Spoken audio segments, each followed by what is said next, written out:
Assalamualaikum warahmatullahi wabarakatuh. A'udzubillahi minasyaitonirrajim. Bismillahirrahmanirrahim. Alhamdulillahirabbil alamin wa bihi nasta'inu ala umuri dunya waddin. Wassalatu wassalamu ala asyrafil anbiya'i wal mursalin sayyidina wa nabiyyina wa rasulina Muhammadin sallallahu alaihi wasallama wa ala alihi wa ashabihi ajmain, amma ba'd. Allahumma aftah masami aqalbi li zikrika warzuqni ta'ataka wa ta'ata rasulika wa amalan bi kitabika.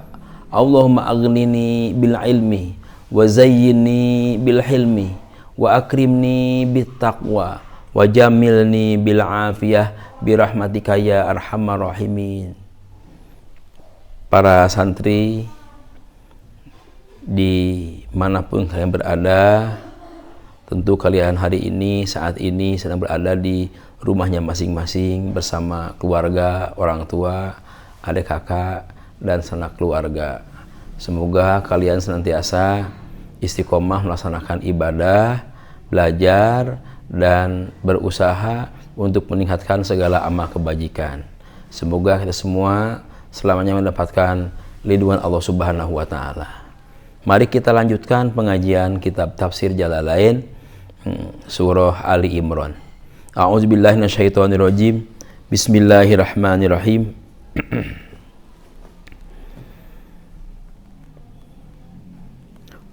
Qul a'unabi'ukum bi khairim min zalikum. Qul, katakanlah ya Muhammadu, wahai Muhammad, li qaumika, kepada kaummu. A'unabi'ukum, akhbarakum, maukah engkau diberi tahukan, bi khairin, dengan sesuatu yang sangat baik atau lebih baik, min dalikum, dari yang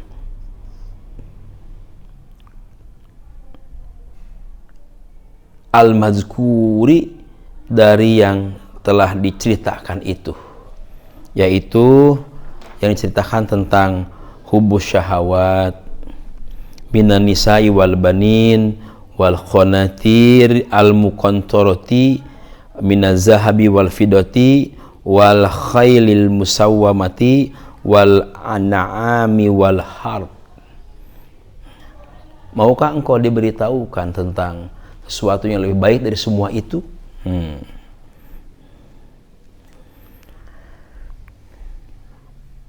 Istifhamun takririn. Jadi ini pertanyaan untuk mengulang saja. Lilladzina taqau, adapun bagi orang yang bertakwa, inda rabbihim, dari Tuhannya, khairun, khobarun, sebagai khobar, lilladzina taqau itu sebagai khobar muqaddam, mubtada'nya muakhir, mubtada'uhu jannatun tajri min tahtihal anhar. Jadi lafaz jannatun dalam ilmu nahwu itu disebut mubtada muakhir. Tadi khobarnya khobar muqaddam, lantaran khodam dibuatnya dari jar majrur.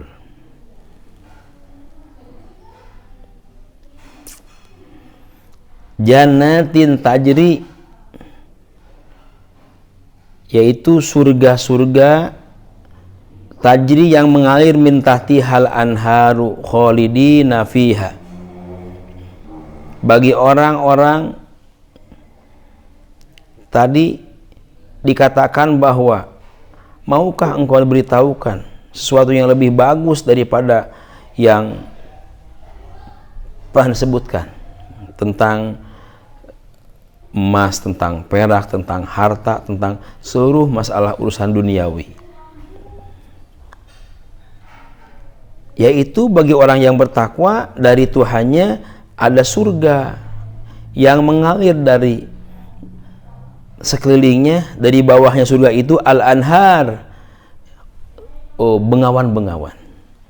khalidina yang abadi, ay muqaddirina al-khuluda. Maksudnya ini mengukuhkan bahwa dalam keyakinan kita kullu syai'in halikun ilal wajah, semua sesuatu itu adalah rusak kecuali itu Allah. Ini kok surga bukan Allah tapi abadi, ini muqaddarina, yaitu oleh Allah ditakdirkan menjadi abadi. Hakikatnya mah semua makhluk itu tidak yang abadi, tapi kalau menghendaki nah bisa abadi. Abadi itu karena takdirnya Allah, karena kudrahnya Allah.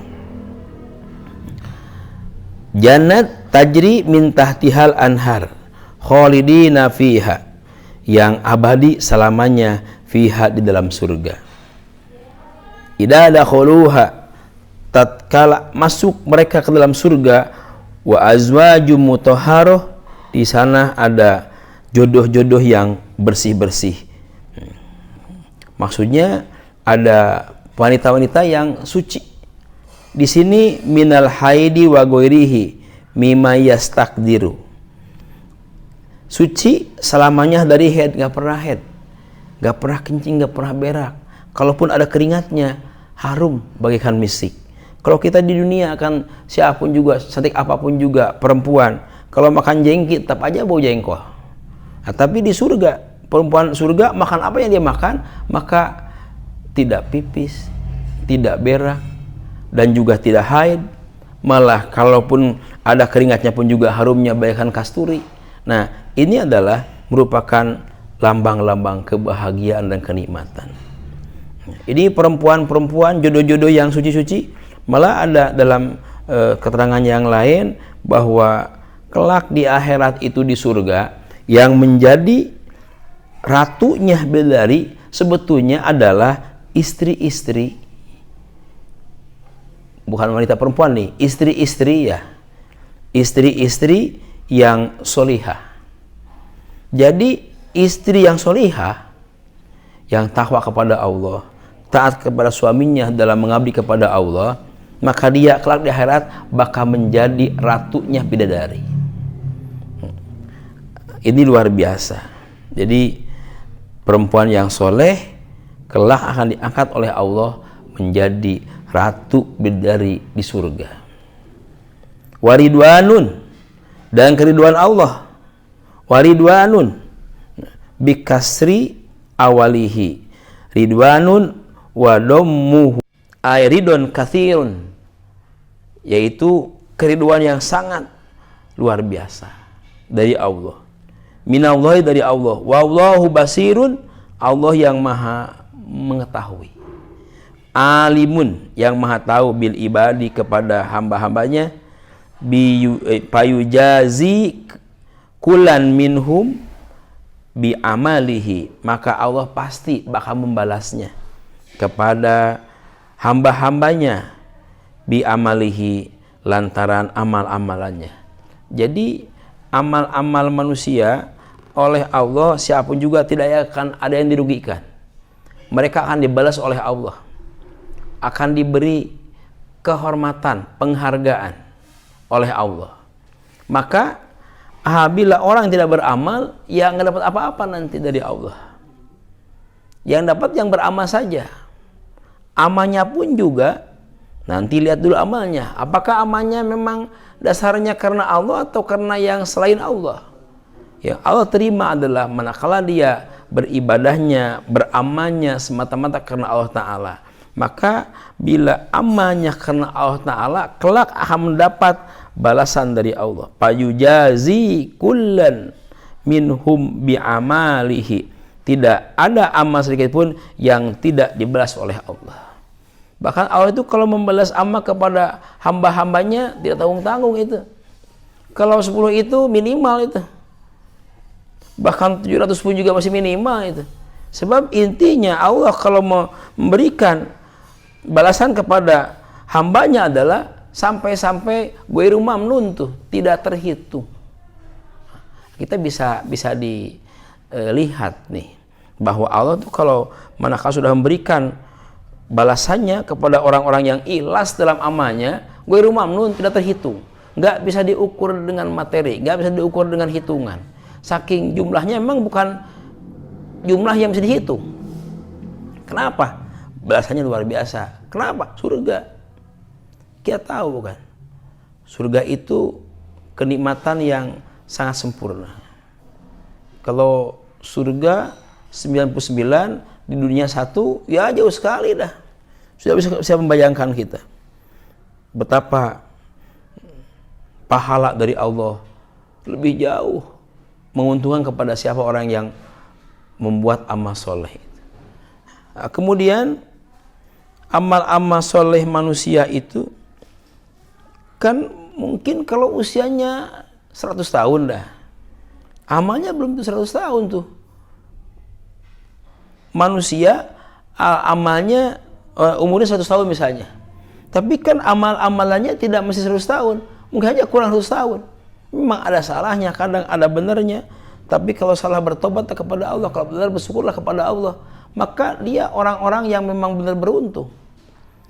Kenapa kita tidak seperti itu?